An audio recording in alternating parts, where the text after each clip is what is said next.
Hey, what is up guys? This is Nishi from MST.TV here, back with another Market Watch episode. Today we are taking a look at a few different cards that have popped up in the very early 2022 format here. The new ban list has only been out for a short time, and with Battle of Chaos only being a few days old as well, there's still a lot of time for people to test out new cards and strategies to figure out what the best decks are going to be. And naturally, as people do that, we're going to see buyouts of cards that people are speculating are going to do well. So today we are breaking down what some of those cards are so that you guys know what types of cards to dig up from your collections and try to move or to pick up for yourselves. Let's get started. Alright, so to kick things off, we are starting with Blue Eyes Abyss Dragon. So in Battles of Chaos, the Blue Eyes deck did get a fair bit stronger with the release of cards like Blue Eyes Jet Dragon and Ultimate Fusion.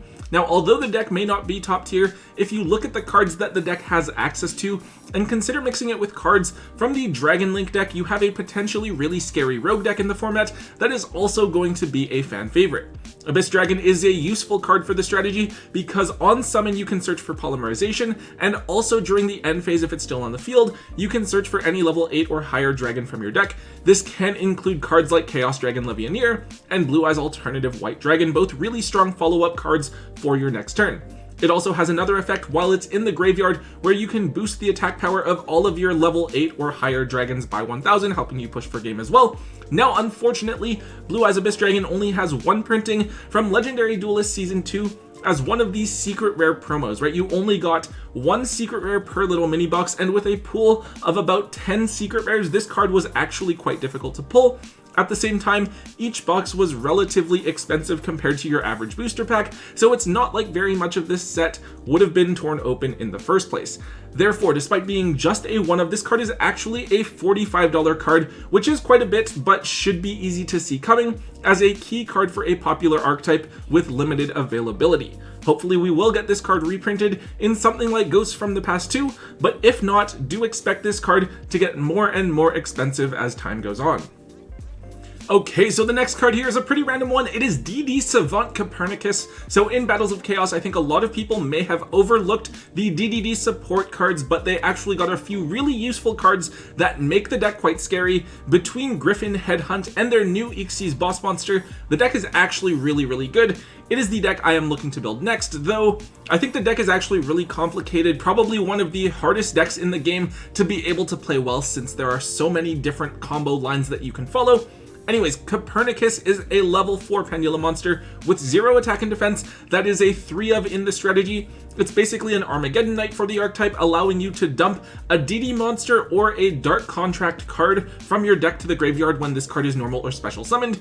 This can be really great because depending on what's in your hand, you can dump a missing combo piece like a Necro Slime or a Lamia that will allow you to extend your combos. It is also worth noting that as a 0 attack point monster, you can search this card with the Piri-Reis map as an alternative to Kepler if your hand requires it.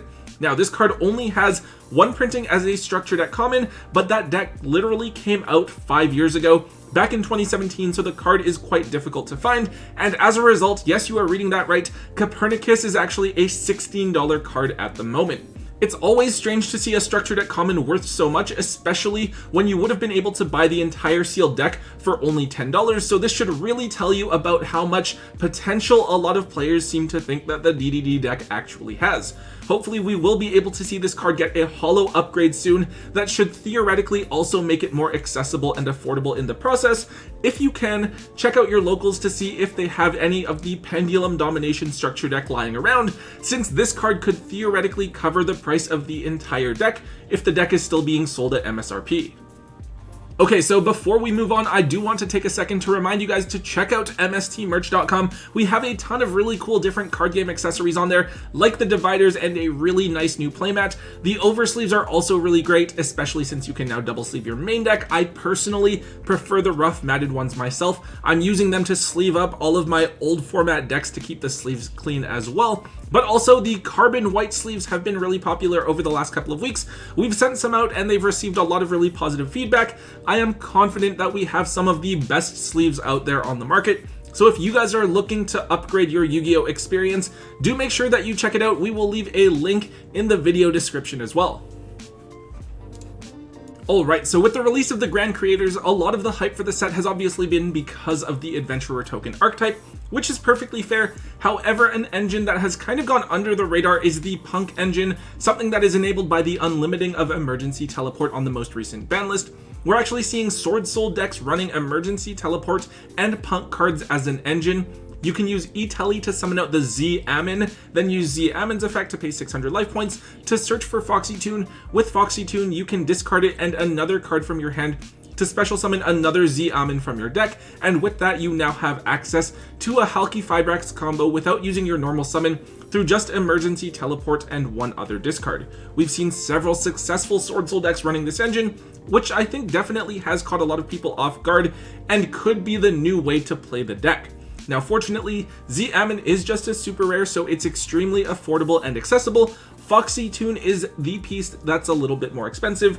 On release, no one really looked at this card, so we were seeing the Ultras at $2 to $3 and then the Collector's Rares on the cheaper end for a Collector's Rare, especially early on, at around $30.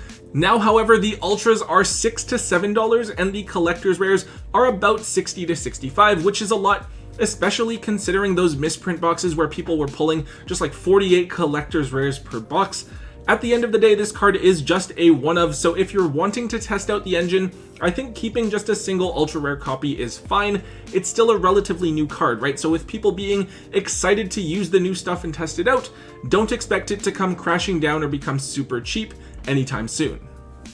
So speaking of the Sword Soul deck, we are going to briefly look at one other related card here, and that is Mecha Phantom Beast Auroradon. This is a card that has been a key piece of a lot of different combo decks in the past because it can help trigger the effect of Deskbot 001 twice, once by itself and a second time by bringing Coltwing out of the deck.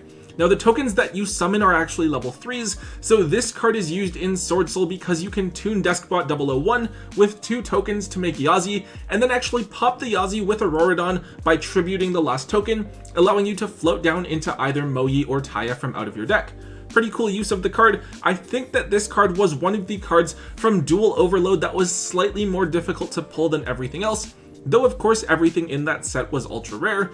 The card has historically been down at around $3 to $4 ever since its release, but since we've started seeing the card used in Sword Soul combos, this card has now jumped up to the $10 price point. I think that the card is still quite good, though to be honest, I feel like this is a card that could be hit on an upcoming ban list as an indirect hit to Halki Fibrax. That being said, I personally wouldn't invest in too many copies of this card for now. I think it's fine if it's just the one copy that you're using, you can hold on to that. But if you're holding on to multiple copies, I think that offloading those copies right now while this card is at an all-time high is probably the right move. Now, last week we took a look at Soul Shave Force and talked about how it is being used in different Lunalight decks. Well, one of the cards that helps to facilitate that combo is starting to trend upwards as well, and that card is Raid Raptor for Strix. This is a generic rank 4 Xyz monster, which allows you to detach a material from it to search for a level 4 Dark Winged Beast monster. Most of the time, you are searching Singing Lanius, special summoning it, and then going straight into Wise Strix. Right now, a lot of people are trying out different Lunalight builds, which has contributed to all of the different rarities of Force Strix starting to move upwards. At the moment, we're looking at the original Secret Rares bouncing back to where they were when they first came out, now at about $25 each, and then with the Battles of Legend Ultra and OTS Tournament Pack Super Rare reprints, we're seeing each of those up at $4 to $5, while each of them were down at $1 when they were first released. If you guys are still holding on to a few extra copies of this card, it just might now be worth looking at offloading them just in case this card does get reprinted. Next up, we actually have another card related to Emergency Teleport that I noticed was starting to move up in price, though I am not 100% sure exactly what deck it is that's using this card. Super Quantum Blue Layer is a level 3 Psychic monster that can be summoned with E-Tele, and it also lets you search for another Super Quantum card when it is summoned. I think that back in the Monarch days, you would use this card to fetch a copy of Red Layer from your deck who provided a level 5 body. That could also fetch back a Super Quantum from the graveyard. Unfortunately, this card isn't a tuner, it is a water monster, and it doesn't have a way to bring itself out. So if we're looking at text to use in Phantom Knights, I don't think that this card is as good as something like Ghost Ogre or Psychic Wielder. I suppose that potentially this card could be useful in Monarchs as tribute fodder, though I don't think that too many people, aside from maybe Lithium, are playing that deck in the year 2022. If you guys do know exactly what it is that's causing this card to move upwards, make sure that you let me know in the comments below. But for now, even though blue layer is just a one of, we can see that either version of the card is starting to move upwards in price. The super rares from OTS Tournament Pack 2 are up to around $5, and then even the rares from Wing Raiders are $3 to $4 as well. This is probably a card that you guys will want to try and dig up out of your bulk to offload while it is worth a little bit of money, since a lot of the demand for it is probably just a result of Emergency Teleport going to 3 and the fact that this is a viable summon target. Okay guys, the last one here is one that I've been keeping my eye on for quite a while, and that is Crossout Designator. It's crazy to think that everyone was so hyped up for this card and thought it would change the way that the game is played, but when we take a look at top deck lists from the last several events, we don't really see any successful lists running this card. As a result, Crossout Designator is super cheap right now. I thought it was cheap at $40, but we are literally seeing this card between $25 and $30 at the moment, which is absolutely ridiculous to me. I think that everyone is kind of thinking the same thing though. Eventually, right, we should see a format where Crossout Designator is good. Like, I don't know if that's going to be because a new hand trap comes out or because it becomes a really useful card in the mirror match, but I think that the general consensus among the player base is that this card just has way too much potential to just never be useful. At the same time, the card should be reprinted at some point, though if it is seeing this little play, maybe the card being reprinted anytime soon is unnecessary. I don't really know what's going to happen with this card, but in my opinion, if you can grab this card at your locals or something like that for $20 flat, I think that's the point where you consider the card to have been at its bottom and you pick up as many copies as you possibly can. Alright guys, that is all I have for you in today's episode. It's still early in the format, so I'm sure there's still a lot that hasn't been figured out yet, but that's all a part of the fun of the game, right? It's constantly developing and evolving, which keeps both the playing and paying attention to the market interesting. Anyways guys, if you did enjoy today's episode, please make sure that you let me know by hitting that thumbs up button for me. Also leave a comment in the comment section down below. Let me know what you guys think about the cards we talked about today and what other cards are also trending on the market so that I can cover those in a future episode as well. And if you haven't already, please do make sure that you hit that subscribe button to get all of the latest and greatest content from both Tombox and myself here on the channel. And until next time guys, don't forget to hold on to your MST.TV.